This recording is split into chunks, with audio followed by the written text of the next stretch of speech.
Hey guys, Dave and Wemi here, and we are doing another Random Fact Monday. Right? Right. This time, though, Dave's in control.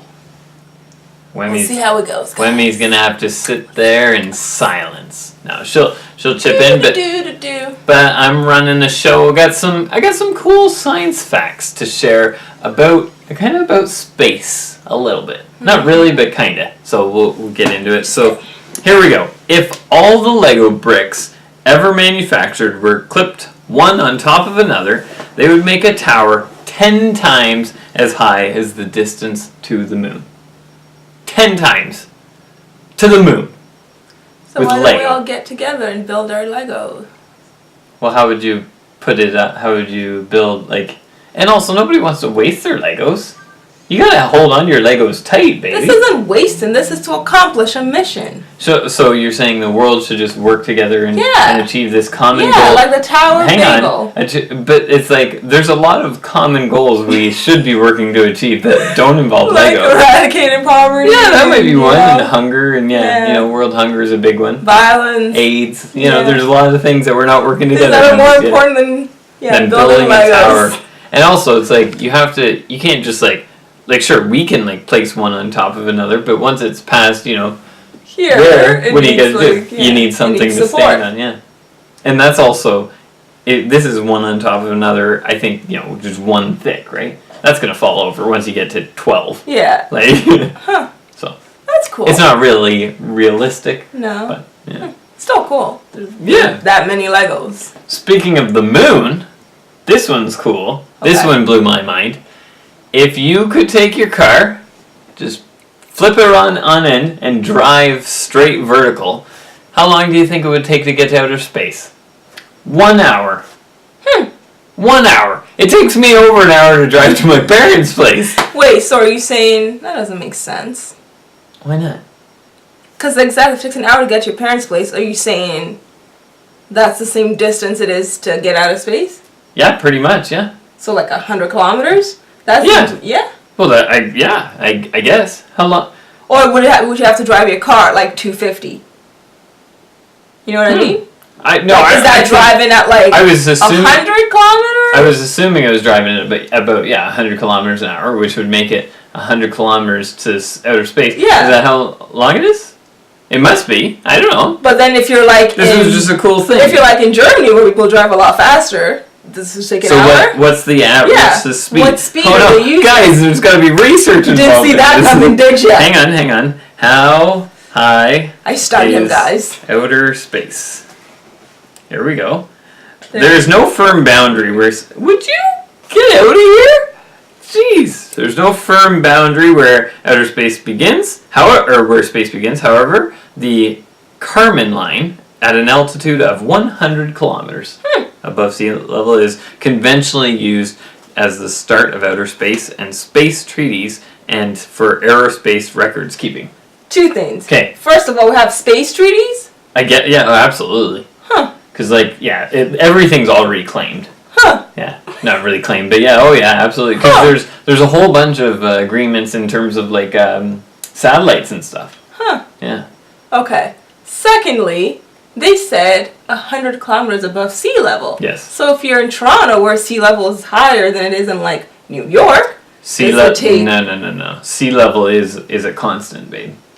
I know. Okay. Well, no, you just said where sea level is higher in Toronto than in New York. Sure, where we are above sea level. Sure. Well, yes, it would take you less time to drive to outer space from here than it would and it would take you even less to drive from the top of a mountain. Cool. Because you're starting closer, I guess. Yeah. Okay, cool. Yeah, but 100 kilometers from sea level. So, back to my original point. Okay. Let's take how far away would Philly and New York be? Philly is, Is that more than an hour? I think it's 6. What? 6 hours? I'm talking about kilometers. Oh. So what are you asking? How many hours? Okay, is it to drive to Philly from here? No. Between Philly and New York. Oh, I think it's about 3. 3 hours? 2 to 3, yeah. I don't think totally. so much. Because when I take the bus from Philly to Newark Airport, it's about 2 hours and change. Okay. Oh, to Newark. Yeah. Sorry. I was just trying to think of two cities that were close. Mm-hmm. That would be like an hour away. New York and Jersey? Yeah, New York and Jersey, are they an hour away? I Yeah. feel like they're like 12 minutes away because you just gotta go on the bridge. Yeah. Anyway, an hour drive into space. Pretty cool. Pretty cool. I dare you to try it. What do you The mean first by that? issue is you have to get your car to drive this way. That's not even You've a been real challenge. challenged. You've been challenged, That is a babe. stupid challenge. Make me a proud wife. Wemi's ruining my Random Fact Monday today. Gosh. I have one more. One Okay. more. Hang on. It was, oh yeah. Again, sticking with the space theme. Yes. So, if the sun were the size of a beach ball, we all played with beach balls, we know how big a beach ball is. Okay, you got the beach ball. Then Jupiter, Catch. Jupiter, the biggest planet in the solar system by far, would be the size of a golf ball. There you go, I was going to say, why do you need two hands for a golf ball? And Earth would just be a measly little pea. Just a little tiny, and I feel like it'd even be a small pea. It'd be smaller than that. It'd Yeah. be like my pinky, Yeah. maybe. Isn't that crazy? Just, yeah. That just blows my mind how it's like... So then, if this came over, it'd be like, do catching the ball, crush the pea. It'd be kind of If crazy. it came over, what do you mean? Like, if it if came someone like we threw the invite them ball, over for like, dinner or you something? take like the beach ball and throw it, and the person didn't catch it and it fell on a pea, it'd crush the pea. Well, luckily for us, the beach ball doesn't move. Yeah. Beach ball in outer space I is know, just kind of... I know, but I'm just kind of putting it in perspective. Like, it'd just crush a pea. A beach ball would crush a pea. It'd flatten a pea. It absolutely would, yeah. In our case, it wouldn't even flatten it. It would, like, suck it in and burn it. Yeah. It's crazy. That is crazy. We talked about this at work, actually. If the Earth, because the Earth, Oh, revolves gosh. around the sun. Wait, before you do Yeah. this. So, him and the guys at work were talking about this. I'm pretty sure it went on for like 40 minutes. It's very And educational. When Dave gets, especially with one of his friends, John, when they get together, because we call John the scientist. He is a scientist. I'm not, but John is. John will give you some serious facts, and he'll start like actually like figuring things out, and then they'll go at it for like 40 minutes, and it's just crazy. Go. Yeah, we were trying to figure this out. So if the Earth suddenly stops revolving around, or actually we first started with stopped rotating. So, the Earth is just sitting there spinning all day long. And if it... Oh, you guys want to know how they got to this conversation?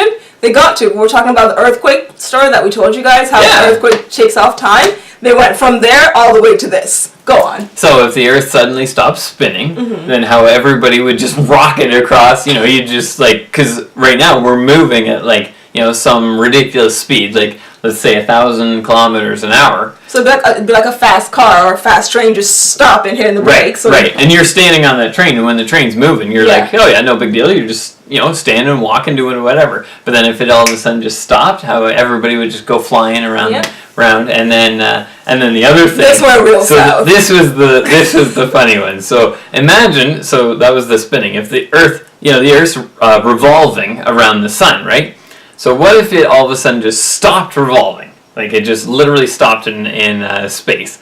And then, so the people on one side of the Earth, if the Earth is revolving this way, the people on this side of the Earth would just plow their faces into the ground. They would just be sucked so hard into the ground. And then the people on the other side would actually jump. They would go vertical. And so it's we were thinking. He's so excited. Oh yeah. He's so excited, guys. No, what if you got so much speed that you actually left the Earth's atmosphere, and then you would be in rotation. You'd be in orbit around the sun. So then you'd come, and then many years later, because it would take you a while, you'd come back and you'd hit the Earth and you'd land on the people's butts that would smash in. Now, granted, you'd burn up on leaving. So the this would be atmosphere. your body if there is a body like. Oh, it'd be your nail and your tooth maybe, because teeth seems to survive everything. Yeah, I'm pretty sure it'd all be long gone, and we don't even think you'd be in the same orbit because the Earth weighs a lot more than you and yada yada yada. But that's all right. He's so excited. It's fun to think like that. This stuff really gets Dave going. I wish I was a scientist like John. If John were here right now, he'd break it down for you guys real crazy. We joke about this because he's Bachelor of Science and I'm a simple Bachelor of Computing. Science. Isn't it computing science? No, I'm It's just Bachelor of Computing, and that's why I'm not a scientist. Like John, but John's a Bachelor of Science in Computer Science. Yeah. So he's a scientist. He's a scientist, yeah. I'm not. Anyway, that's from the non-scientist Dave today for Random Fact Monday. Hope you enjoy. I hope you guys loved how that really went random, cause that's what Random Fact Monday is about. Mm-hmm. Let us know. You know what? Like I'd be curious. I'd love a debate or just a somebody challenge. else. Yeah, a challenge. Yeah, I challenge you. See if you can come up with a random fact that blows our minds as well. We'll get into it. I'll love discussing and debating. Yeah, it's great. Anyway, that's today's version. Okay. He's so excited. Alright, talk to you guys later. Bye. Bye.